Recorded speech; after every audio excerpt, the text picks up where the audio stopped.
We are Project 8 Worship and this is Awit! Tugtugang Worship, Kwentuhang Worship. May dumaan pong pusa kanina. Pagdaan po niya, bumalik pa siya. Kaya po kami ay nawala sa ere. PLDT, ano na nangyari? Let's go. Okay, we had some technical problem. Internet po natin ay Internet down. connection Pero problems. we're back. No, We're still talking about yung mga pastor na nag-struggle financially. And may part 1 ho tayo, naka-upload na ho yan, di na ho namin uulitin kasi di na ho namin kayang ulitin yan. So, balikan nyo na lang ho doon. Pero salamat ho sa inyong pagtutok. Continue to share our live. Yes. Continue to share, comment po natin. Sa lahat po, balik po tayo, Like, manood share, po tayo. subscribe Like, ulit. share, and subscribe po sa inyong lahat.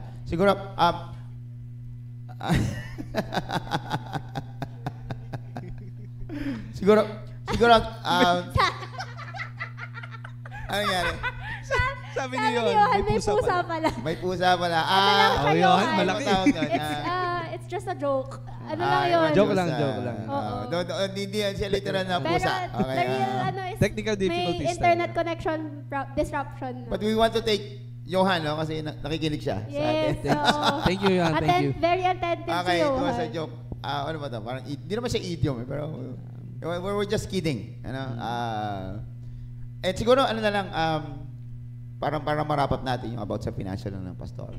No, I think, bilang pastor, you have to, sa mga pastor, we have to be, to establish our integrity.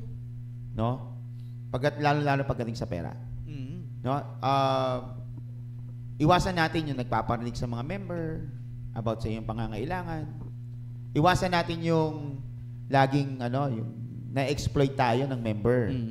Kasi bigay siya ng bigay to the point na hindi na natin siya makorek. Hindi na natin siya na-compromise na yung ating authority sa kanya. Yes. No. Pero kumbaga, pera lang yan eh. Of course, you need to give to your workers. You need to bless them. No? Biblically sabi, 'di ba, pag binless mo ang iyong manggagawa, ang iyong pastor, Be-bless ka ni Lord. Be-bless ka ni Lord. Be-bless ka talaga eh. There's a blessing pag binless mo yung man of God. Pero sa ating pong mga gawa, we have to be careful. Yes, life is hard. Financially, it's very difficult nowadays, no?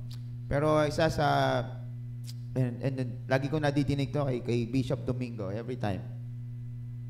For my God will supply all my needs. Amen. No? And then I salute lahat ng pastor na nauna sa amin who has struggled a lot financially, lalo na nung araw na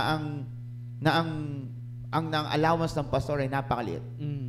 No, ngayon we thank the Lord kasi testimonies na ganun pa. we thank the Lord and we thank His grace at yung blessing niya sa ating church, sa ating denomination in particular.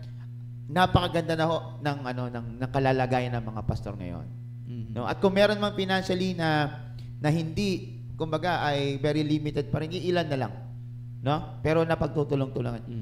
Salute po sa lahat po ng pastor who has been, talaga nag-struggle sila noon. Nagpaaral ng mga anak. No? And I would like to give a big shout out sa aking tatay. Tatay, saludo sa iyo. Yeah. Pinagtiisan ng ministeryo. Yes, yung ilan sa kanila kamukha ng tatay ko, nagkaroon ng ng isa pang trabaho. No? Just to support kami, nag-aaral lahat, Pero hindi po hindi nila pinabayaan ang ministry nila. No? At mas pinipili pa rin nila ang kanilang pagkakatawag kaysa doon sa pera. Amen. No? And I would like to salute all of you. Mabuhay po kayo, mga kamanggagawa ko. And we appreciate ang inyo pong paglilingkod at ang inyo pong paninindigan na walang katumbas na pera. Tama. Ang paglilingkod at ang aking pagmamahal sa Diyos. Kayo naman bilang mga member, siyempre nagbibigay kayo kay pastor. Ano naman ang pwede nyong iano sa kanila na pagdating sa mga pinansyal, sa pera, ay hindi naman kumbaga, hindi naman ma-exploit si pastor sa inyong pagbibigay. Ano ba ang dapat nyong maging attitude kapag pumunta si pastor sa inyo, may pangangailangan, ng hiram, no? O kahit hindi nakabayad. Ano No? lang, Kaya parang- naman, marami ka, giver ka, generous ka, bigay ka ng bigay kay pastor, di ba? Bless ka ng bless kay pastor. Ano naman yung mga dapat maging attitude nyo, mga condition ng heart ninyo?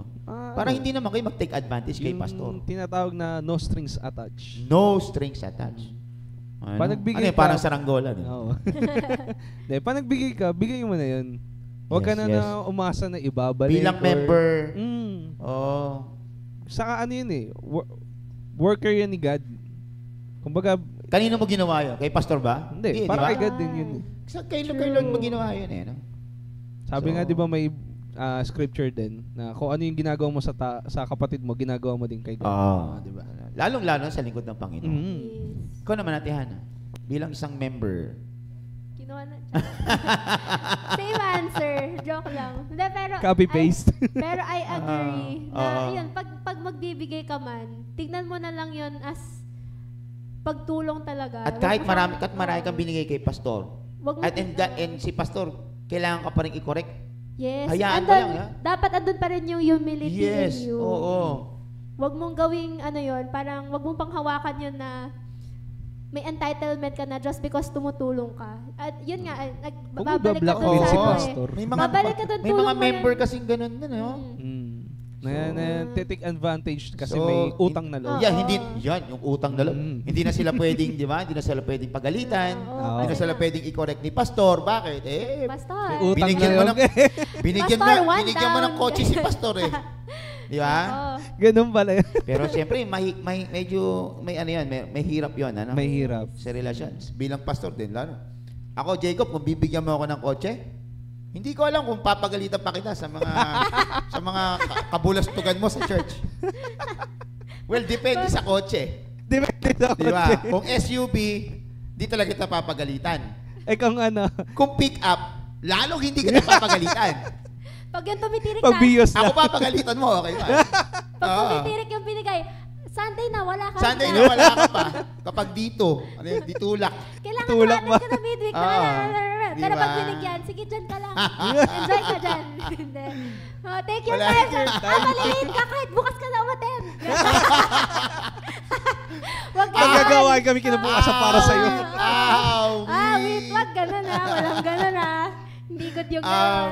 Again, nagkakatawanan lang, nagkakabiroan lang po kami dito. Pero this topic of financial problem Struggle. pagdating sa mga manggagawa is a real issue. And it produces bad fruit. Yes, and Ito yeah. yan. And lahat ng yung mga sinabi namin dito ano ba? Gusto niyo pong tanggapin nyo, kaya niyo naman. Okay lang yan. Pero kung may magbibigay man dyan ng Okay, Bakit? we, tatanggapin po namin. Ay, Before- Gcash na. before